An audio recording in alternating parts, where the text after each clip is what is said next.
میرا خالو مجھے bath room میں لے کر جاتے ہی وہ مجھ پر چڑھ کر بیٹھ گئے اور مجھے کرنا شروع کر دیا۔ میری خالہ حاملہ ہو گئی تھی اور بچہ پیدا کرنے والی تھی۔ ان کی دیکھ بھال کے لیے اماں نے مجھے خالہ کے گھر بھیج دیا۔ میری خالہ عمر میں مجھ سے اتنی بڑی بھی نہیں تھی۔ دیکھنے میں ہم دونوں ایک جیسے لگتے تھے، لیکن خالہ کے مقابلے میں میرے خالو عمر میں بڑے اور ہٹے کٹے مرد تھے۔ میں سوچتی تھی کہ خالہ کیسے برداشت کرتی ہوں گی۔ خالو کا تو اتنا بڑا ہوگا۔ خالہ کے گھر رہتے ہوئے مجھے بہت دن گزر گئے تھے۔ ایک رات کھانے کے بعد میں کچن کے برتن دھو کر اپنے کمرے میں آ گئی اور سوچا نہا دھو کر فریش ہو کر سو جاتی ہوں، مگر گرمی زیادہ تھی۔ میں نے الماری سے اپنا ایک کپڑے کا جوڑا نکالا اور باتھ روم میں نہانے کے لیے چلی گئی۔ تھوڑی دیر کے بعد مجھے ایسا محسوس ہوا جیسے کہ کوئی مجھے روشن دان سے دیکھ رہا ہو۔ میں سوچ رہی تھی کون ہو سکتا ہے؟ خالہ اور خالو اپنے کمرے میں سو رہے ہیں۔ میں نے اپنا وہم سمجھ کر نہانے میں مصروف ہو گئی۔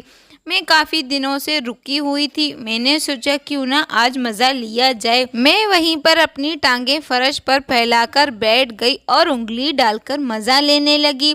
میں نے اپنی آنکھیں بند کر کے رکھی تھی اور میرا جسم اکڑتا جا رہا تھا اور ایک دم سے میرے ٹانگوں سے جان نکلتے ہوئے محسوس ہونے لگی۔ میں نے اپنے جسم کو وہیں پر ڈھیلا چھوڑ کر دیوار سے ٹیک لگا کر بیٹھ گئی۔ چند منٹ بعد میں نے اپنی آنکھیں کھولی تو روشن دان پر میری نظر پڑتے ہی میں شرمندہ ہو گئی، کیونکہ سامنے خالو نے مجھے یہ کرتا ہوا دیکھ چکا تھا۔ میں نہا کر اپنے کمرے میں چلی گئی تھی۔ میں نے جان بوجھ کر اپنے کمرے کے دروازے کو کھلا چھوڑ دیا، کیونکہ میں جانتی تھی خالو میرے کمرے میں ضرور آئیں گے، اور ایسا ہی ہوا۔ چند منٹ کے بعد خالو کمرے میں آئے اور انہوں نے میرے کمرے کے دروازے کو بند کر دیا اور کہنے لگے کہ مجھے پتہ ہی نہیں تھا کہ میرے گھر میں اتنی پیاسی بھی لڑکی رہتی ہے، اور خالو نے مجھے بیڈ پر لیٹا دیا اور خود میرے اوپر لیٹ گئے، اور 10 منٹ کے بعد پھر کہانی کا پورا مزہ لینے کے لیے کہانی کو آخر تک سنیے گا۔ میرا نام رضیہ ہے۔ میں اپنے ماں باپ کی ایک لوتی اولاد تھی۔ دراصل میرے خالو ہمیشہ سے ہمارے ساتھ رہتے تھے۔ میری خالہ میری عمر میں صرف 7 سال کا فرق تھا۔ نانی نانا کے مرنے کے بعد میری خالہ کی ساری ذمہ داریاں میرے پاپا نے اٹھا لی۔ ہمارے بیچ بالکل سہیلیوں کی طرح بات چیت ہوتی تھی۔ میری خالہ کی شادی کے دوران میں 18 سال کی تھی۔ میں اپنی خالہ سے بہت محبت کرتی تھی، کیونکہ مجھے خالہ کے ساتھ شروع سے ہی بہت لگاؤ تھا، اور ان کی شادی کے وقت میرا رو رو کے برا حال ہوتا جا رہا تھا۔ میرے خالو نے خالہ کی رخصتی کے وقت مجھے اپنے پاس بلایا اور پیار سے مجھے کہنے لگے، رضیہ رونے کی کوئی بات نہیں ہے، تمہارا جب دل کرے تم ہمارے گھر آ جانا۔ ان کی بات سن کر میں بہت زیادہ خوش ہو گئی تھی۔ میں نے کہا خالہ تو شادی کر کے دوسرے شہر چلی جائے گی۔ تو خالو کہنے لگا اس میں کون سی بڑی بات ہے، تمہارا جب دل چاہے تم چلی آنا۔ اور خالو کہنے لگا جب بھی تم اپنے خالہ سے ملنے کے لیے آؤ گی تو میں تمہیں خود پورا شہر گھماؤں گا۔ خالہ رخصت ہو کر اپنے سسرال چلی گئی، لیکن میرے دل میں اب یہ ارمان جاگ گیا کہ میں جلدی سے خالہ کے گھر چلی جاؤں گی اور خوب گھوموں گی اور مزے کروں گی۔ لیکن 1 سال کے بعد خالہ اور خالو ہم سے ملنے ہمارے گھر آ گئے۔ میرے خالو ایک بہت اچھے اور پیار کرنے والے انسان تھے۔ جتنے دن وہ ہمارے گھر رہے ہر وقت میرے آگے پیچھے رہے اور میرا بہت خیال رکھتے تھے۔ وہ میرے لیے بہت سارے گفٹ بھی لائے تھے۔ میرا کوئی بھائی نہیں تھا، اسی لیے مجھے ان سے لگاؤ ہو گیا۔ خالہ ہمارے ایک ساتھ 1 ہفتہ گزار کے اس کے بعد اپنے سسرال چلی گئی۔ 3 مہینے کے بعد ایک دن خالہ کا فون آیا۔ انہوں نے بتایا کہ وہ پریگننٹ ہے۔ یہ خبر سن کر اماں ابا اور میں بہت زیادہ خوش ہو گئے تھے، کیونکہ اتنے دنوں کے بعد ہمارے گھر میں یہ خوشخبری آئی ہے۔ لیکن خالہ خوش ہونے کے ساتھ ساتھ بہت زیادہ پریشان تھی اور اماں سے کہنے لگی کہ میں اکیلے دوسرے شہر میں اس حالت میں نہیں رہ سکتی ہوں، کیونکہ انہیں یہاں الٹیاں آ رہی ہیں اور چکر بھی آ رہے تھے اور ڈاکٹر نے انہیں آرام کرنے کو کہا تھا۔ یہ خبر سن کر میری اماں بہت زیادہ پریشان ہو گئی تھی اور خالہ کہنے لگی کاش میری ساس زندہ ہوتی تو مجھے ایسی پریشانی نہ ہوتی۔ میرے ساتھ ساتھ میری خالہ بھی اماں کی لاڈلی تھی۔ ان کی بات سن کر میری اماں نے انہیں کہا ہمارے گھر آنے کو، لیکن خالہ کہنے لگی عامر انہیں چھوڑنے کو تیار ہی نہیں ہے اور ڈاکٹر نے بھی انہیں لمبے سفر کرنے سے منع کیا ہے۔ اگر خالہ ہمارے گھر آ جاتی ہیں تو خالو اور ان کے بابا کو کھانے پینے کی بہت پریشانی ہوگی۔ ویسے بھی 1-2 مہینے کی بات تو نہیں ہے، پورے 9 مہینے کی بات ہے۔ خالہ کی بات سن کر میری اماں نے انہیں تسلی دی کہ تم فکر مت کرو، میں خود رضیہ کو تمہارے پاس بھیجتی ہوں۔ رضیہ کے وہاں پہنچ جانے سے تمہارا دل بھی بہل جائے گا اور تمہارے گھر کے کام کاج بھی کر لے گی۔ اماں کی بات سن کر خالہ بھی بہت زیادہ خوش ہو گئی تھی۔ ادھر میں بھی بہت زیادہ خوش تھی کیونکہ میں بھی ایسے موقع کی تلاش میں تھی، مجھے کب خالہ کے گھر جانے کا موقع ملے گا۔ میں نے فوراً خوشی خوشی اپنا سامان باندھ لیا اور آپی بننے کی خوشی الگ سے ہو رہی تھی۔ 3 دن کے بعد خالو مجھے لینے کے لیے آ گئے اور میں ان کے ساتھ اپنے خالہ کے دوسرے شہر چلی گئی۔ خالہ کے سسرال میں صرف 3 لوگ تھے، خالہ، خالو اور خالو کے بابا، صرف 3 لوگ تھے، اسی لیے مجھے وہاں رہنے میں کوئی پریشانی نہ تھی۔ خالہ مجھے دیکھ کر بہت زیادہ خوش ہو گئی تھی۔ انہوں نے میرے آنے سے پہلے میرے پسندیدہ کھانا وغیرہ بنا دیا تھا اور مجھے ایک کمرہ الگ سے دے دیا تھا۔ جب میں خالہ کے سسر کو سلام کرنے کے لیے ان کے کمرے میں چلی گئی تو ان کے سسر کا رویہ کچھ عجیب لگ رہا تھا۔ بستر پر پڑے ایک بیمار آدمی تھے، مجھے دیکھ کر باتیں کرنے لگے تھے۔ مجھے ان کی باتیں سمجھ میں نہیں آ رہی تھیں، اسی لیے خالہ نے میرا ہاتھ پکڑ کر مجھے ان کے کمرے سے باہر لے کر آ گئی اور خالہ کہنے لگی دراصل میرا سسر بہت سالوں سے بیمار ہے، عمر بھی بہت زیادہ ہو گئی ہے، اسی لیے یہ الٹی سیدھی باتیں کرتا رہتا ہے، لیکن مجھے آگے سے ان کے کمرے میں جانے کی ضرورت نہیں ہے۔ خالو کا رشتہ میرے ابا کے دوست نے خالہ کے ساتھ کروا دیا۔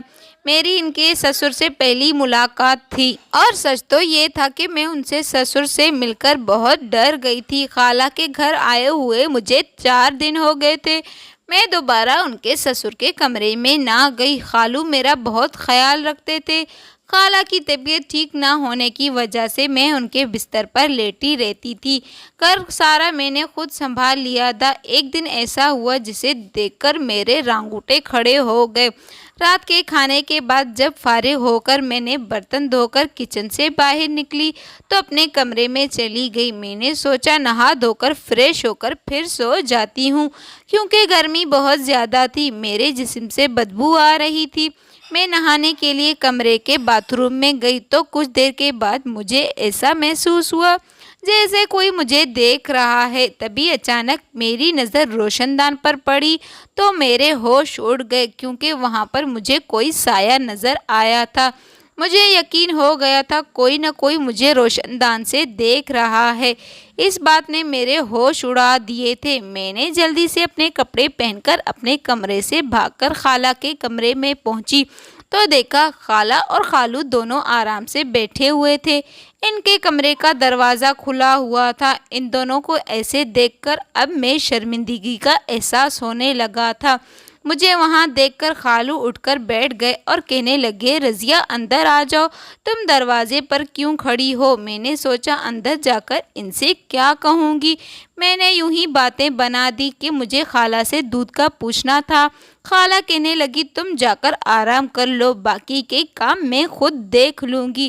جب میں اپنے کمرے میں جانے لگی تو میری نظر خالہ کے سسر پر پڑی، جو باہر سے لوٹ کر واپس اپنے کمرے میں جا رہے تھے اور بہت عجیب نظروں سے مجھے اوپر سے لے کر نیچے تک دیکھتے ہوئے کہنے لگی تم دکھنے میں بہت اچھی اور معصوم ہو، اپنا خیال رکھا کرو اور آنکھ بند کر کے کسی پر بھروسہ مت کرنا، ان کی بات سن کر میں تعجب میں پڑ گئی اور مجھے غصہ آنے لگا۔ میں سوچ بھی نہیں سکتی تھی کہ وہ مجھ سے اس طرح کی بات بھی کر سکتے ہیں۔ میں سوچتے سوچتے غصہ ہوتے ہوئے اپنے کمرے میں پہنچ گئی اور مجھے بہت غصہ آ رہا تھا۔ میں نے ساری رات یوں ہی جاگتے جاگتے گزار دی۔ میں سوچنے لگی، خالہ کہہ رہی تھی ان کے سسر بہت زیادہ بیمار ہیں، وہ کمرے سے نکل بھی نہیں سکتے ہیں، پھر وہ اٹھ کیسے گئے اور اتنی رات کو باہر کیا کر رہے تھے؟ مجھے بہت زیادہ بے چینی ہو رہی تھی جو کہ روشن دان پر تھا۔ وہ میرا وہم نہیں تھا، وہاں پر کوئی تو تھا جو مجھے دیکھ رہا تھا۔ کہیں وہ خالہ کے سسر تو نہیں تھے؟ اس سوال نے مجھے بہت زیادہ پریشان کر دیا تھا۔ میری ساری رات جاگتی آنکھوں سے گزری۔ اگلی صبح ہوتے ہی خالو آفس کے لیے جانے لگے اور کہنے لگے میں شام کو جلدی واپس آ جاؤں گا، تمہیں شاپنگ کے لیے لے کر جاؤں گا تو تم شام کو تیار رہنا۔ یہ کہتے ہوئے خالو میرے پاس آئے اور میرے گال پر ہاتھ پھیرا، آفس کے لیے نکل گئے۔ میں ان کے انداز پر چونک گئی۔ میرے پیچھے خالہ بھی کھڑی تھی۔ خالہ کہنے لگی، ہاں وہ تم سے پیار کرتے ہیں، اسی لیے تم بھی ان کا اچھے سے خیال رکھنے کی کوشش کیا کرو، کیونکہ آج کل میں ان کا خیال نہیں رکھ سکتی۔ اسی لیے خالہ کی بات سن کر میں نے کہا، آپ بالکل بھی فکر نہ کریں، میں خالو کا اچھے سے خیال رکھوں گی۔ شام کو میں اچھے طریقے سے تیار ہو گئی تھی اور خالو مجھے لینے کے لیے آ گئے۔ میں ان کے ساتھ شاپنگ کرنے کے لیے چلی گئی۔ خالو نے خالہ کے لیے بھی شاپنگ کی، لیکن میرے لیے بہت ساری شاپنگ کی تھی۔ مجھے کیا پتہ یہ میری خوشی کچھ دنوں کی تھی۔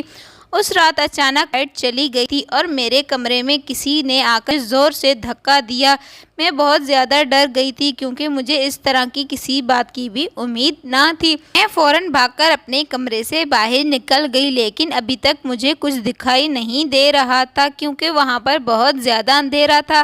میں اندھیرے میں دیوار کے سہارے خالہ کے کمرے تک پہنچ گئی۔ میں نے خالہ کو آواز دی تو خالہ کہنے لگی، رضیہ تم فکر مت کرو، تمہارے خالو دیکھنے گئے ہیں، لائٹ اکثر ہمارے گھر کی کٹ جاتی ہے۔ پھر خالہ نے اپنے موبائل فون کی ٹارچ جلا دی۔ میرے پاس موبائل نہیں تھا۔ میں خالہ کے پاس بیٹھ کر رونے لگی۔ تھوڑی دیر کے بعد لائٹ آ گئی۔ خالہ مجھ سے کہنے لگی، تم بھی پاگل ہو، تھوڑا اندھیرا ہونے کی وجہ سے گھبرا گئی ہو، میرا خیال کیسے رکھو گی؟ میں نے خالہ سے کہا، ایسی کوئی بات نہیں ہے، میرے کمرے میں دراصل کوئی موجود تھا، اسی لیے میں ڈر گئی تھی۔ میری بات سن کر وہ زور زور سے ہنسنے لگی۔ وہ کہنے لگی، وہ بولی کہ عامر تو میرے ساتھ کمرے میں تھے اور میرے سسر کمرے سے نکلتے بھی نہیں ہیں، اندھیرے کی وجہ سے تم ڈر گئی ہو اور کوئی بات نہیں ہے۔ مجھے سمجھ میں نہیں آ رہا تھا کہ میں کس طرح خالہ کو اپنی بات کا یقین دلواؤں کہ میرے کمرے میں کوئی موجود تھا، لیکن وہ کون ہو سکتا ہے، یہ بات ابھی تک مجھے سمجھ میں نہیں آئی تھی۔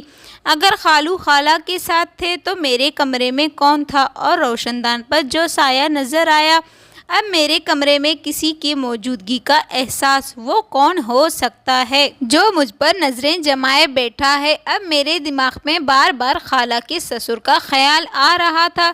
لائٹ ٹھیک کر کے خالو جب کمرے میں آئے، مجھے دیکھ کر خالہ سے کہنے لگے، دیکھا میں نے تمہیں پہلے بھی کہا تھا کہ رضیہ اندھیرے سے گھبرا جائے گی، تم اس کے پاس چلی جاؤ۔ خالہ خالو سے کہنے لگی، مجھے کیا پتا تھا یہ اتنی بھی ڈر جائے گی۔ میں نے ان دونوں سے کہا، آپ لوگ پریشان مت ہو، میں بالکل ٹھیک ہوں۔ میں خالہ کو پریشان کرنا نہیں چاہتی تھی کیونکہ اماں نے کہا تھا خالہ کو ڈاکٹر نے ٹینشن لینے سے منع کیا ہے، اسی لیے میں واپس چپ چاپ اپنے کمرے میں آئی اور دروازہ لاک کر کے بیڈ پر لیٹ گئی۔ مجھے نیند تو بالکل بھی نہیں آ رہی تھی۔ اب میں سوچ رہی تھی کہ میں کسی نہ کسی بہانے اپنے واپس گھر چلی جاؤں، میرے لیے یہ ٹھیک رہے گا۔ اس بات کا اب مجھے اچھی طریقے سے یقین ہو گیا تھا کہ کوئی میری تنہائی کا بھرپور فائدہ اٹھانے کی کوشش کر رہا ہے۔ اگلے دن خالو کسی کام سے دوپہر کے وقت آفس سے واپس لوٹ کر گھر آ گئے تھے۔ اس وقت خالہ دوائی کھا کر اپنے کمرے میں سو رہی تھی اور میں کچن میں کھانے کی تیاری کر رہی تھی۔ خالو کب کچن میں آئے مجھے پتہ ہی نہ چلا۔ انہوں نے مجھے پیچھے سے اپنے آغوش میں لے لیا۔ مجھے ان سے اس طرح کی امید بھی نہ تھی۔ میں ہڑبڑا کر اپنے آپ کو ان کی قید سے چھڑانے کی کوشش کر رہی تھی اور میری آواز میرے گلے میں دب کر رہ گئی اور میں کچھ بھی نہ کر سکی۔ پھر خالو نے مجھے زبردستی زمین پر لیٹایا اور کہنے لگے تم اتنی خوبصورت ہو کہ تم سے نظریں ہٹانے کو دل ہی نہیں کرتا، اور تم نہاتے ہوئے اور بھی زیادہ خوبصورت لگ رہی تھی۔ تمہارے نہانے والی ویڈیو میرے پاس ہے۔ خالو کی بات سن کر میری سانسیں رک گئی تھی۔ میں سوچ بھی نہیں سکتی تھی کہ وہ اس قدر گھٹیا انسان ہیں۔ انہوں نے میرے منہ پر ہاتھ رکھ دیا اور میرے ساتھ وہ سب کرنے کی کوشش کی جو میں سوچ بھی نہیں سکتی تھی۔ میں نے خود کو ان کی گرفت سے نکالی اور بڑی مشکل سے بھاگ کر کچن سے باہر نکلی۔ سامنے دیکھا کہ خالہ بھی کھڑی تھی۔ میں نے بھاگتے ہوئے جا کر اس سے چپک گئی۔ مجھے روتا دیکھ کر خالہ نے کہنے لگی تم فکر مت کرو، میں نے سب کچھ دیکھ لیا ہے۔ وہ خالو کو برا بھلا کہتے ہوئے مجھے اپنے کمرے میں لے گئی۔ میں نے روتے ہوئے خالہ سے کہا کہ خالہ میں تو خالو کو اپنے بھائی کی طرح سمجھتی تھی، مگر آج انہوں نے میرے ساتھ وہ سب کرنے کی کوشش کی۔ اب میں یہاں ایک بھی پل نہیں رہوں گی، میں جانا چاہتی ہوں۔ میں بار بار یہی کہتی رہی۔ تبھی اچانک خالو کمرے میں آ گئے اور میں ڈر کے مارے خالہ سے لمٹ گئی۔ پھر خالہ نے ایک نظر مجھ پر ڈالی اور خالو سے کہنے لگے تم کیسے مرد ہو، تم سے ایک 17 سال کی لڑکی بھی قابو میں نہیں کر پا رہے ہو۔ خالہ کی بات سن کر میرے پیروں تلے زمین نکل گئی۔ میں نے حیرانی سے خالہ سے پوچھا خالہ کہ آپ یہ کیا کہہ رہی ہیں؟ خالہ نے چہرے پر عجیب سی مسکراہٹ چھا گئی اور میں خالہ کو حیرانیت سے دیکھ رہی تھی۔ وہ میری بالوں میں پیار سے ہاتھ پھیر کر کہنے لگی دیکھو رضیہ، تمہیں عامر کے ساتھ یہ سب کچھ کرنا پڑے گا، جو ہمیں چاہیے وہ تم ہی دے سکتی ہو، اس کام کے بغیر ممکن نہیں ہو سکتا۔ اور میں نے ان کی بات سن کر غصے میں اٹھ کر کھڑی ہو گئی۔ خالہ یہ کیا کہہ رہی ہیں؟ آپ کیسی باتیں کر رہی ہیں؟ آپ کا شوہر مجھے استعمال کرنا چاہتا ہے، آپ کا شوہر مجھ سے غلط کام کروانا چاہتا ہے اور غلط کام کرنا چاہتا ہے۔ آپ کیسی باتیں کہہ رہی ہیں؟ آپ کیسی انسان کے ساتھ زندگی گزار سکتی ہیں جو آپ کے پریگننٹ ہونے کے بعد آپ کی بھانجی پر نظریں جمائے بیٹھا ہے؟ ایسا انسان آپ کو اور آپ کے بچے کو ساری زندگی کیا دے گا؟ میری بات سن کر خالہ کہنے لگی تمہیں عامر کے ساتھ یہ سب کچھ کرنا ہوگا ورنہ عامر کبھی باپ نہیں بن سکتا۔ میں نے خالہ کی بات سن کر خالہ کو کہا خالہ آپ یہ کیسی باتیں کر رہی ہیں؟ آپ تو حاملہ ہیں اور خالو باپ بننے والے ہیں۔ خالہ کہنے لگی نہیں، میں کبھی ماں نہیں بن سکتی۔ یہی بات پتہ چلنے پر میں نے تمہیں بلایا ہے تاکہ تم آ کر مجھے اور عامر کو بچہ دے سکو۔ عامر کسی اور کا بچہ گود میں نہیں لینا چاہتا، اسی لیے اسے اپنا بچہ چاہیے۔ اسی لیے میرے پاس اور کوئی راستہ نہیں تھا، کیونکہ میں دوسری کسی عورت کو اپنی سوتن بنا کر نہیں لانا چاہتی تھی۔ اسی لیے میں نے یہ فیصلہ کیا ہے، میں اس مقصد کے لیے تمہیں قربان کر دوں گی۔ ویسے بھی تم کون سی میری سگی بھانجی تھوڑی نہ ہو جو مجھے تم پر ترس آ جائے گا۔ میں عامر سے بہت محبت کرتی ہوں اور کسی بھی قیمت پر اسے چھوڑنا نہیں چاہتی ہوں۔ اسی لیے میں چاہتی ہوں کہ تم میری اس کمی کو پورا کر دو، تم ہمیں ایک بچہ دے دو۔ یہ بات کر ان دونوں نے مجھے زبردستی میرے ہاتھ پاؤں بیڈ سے باندھ لیے اور میرے منہ پر ٹیپ لگا دی۔ پھر اس درندے نے میری عزت کے ساتھ کھیلنا شروع کیا۔ میری خالہ اپنے سامنے میری زندگی کو برباد ہوتے ہوئے دیکھ رہی تھی۔ وہ شخص میرے خالہ کے سامنے میرے ساتھ وہ سب کچھ کر رہا تھا۔ میری خالہ سامنے بیٹھ کر مجھے اپنی آنکھوں سے دیکھ کر مسکرا رہی تھی، لیکن اب تک میں خالو کو صرف اپنا دشمن سمجھ رہی تھی۔ لیکن مجھے کیا پتا میری سگی خالہ میری دشمن بنی ہوئی ہے۔ اپنا گھر بچانے کے لیے میری خالہ نے میری زندگی داؤ پر لگا دی۔ پھر اس شخص نے میرے ساتھ وہ سب کچھ کر لیا۔